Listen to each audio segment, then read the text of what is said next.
counties. For the wind chill warning, dangerously cold wind chills expected. Wind chills as low as 25 below zero.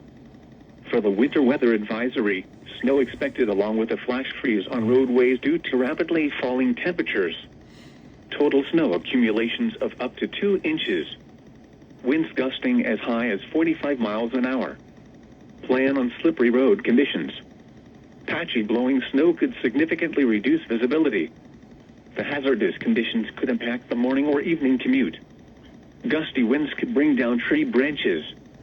The cold wind chills could cause frostbite on exposed skin in as little as 30 minutes. Avoid outside activities if possible. When outside, make sure you wear appropriate clothing, a hat, and gloves. Slow down and use caution while traveling. Additional information can be found at www.weather.gov/RLX as well as on our Facebook and Twitter pages.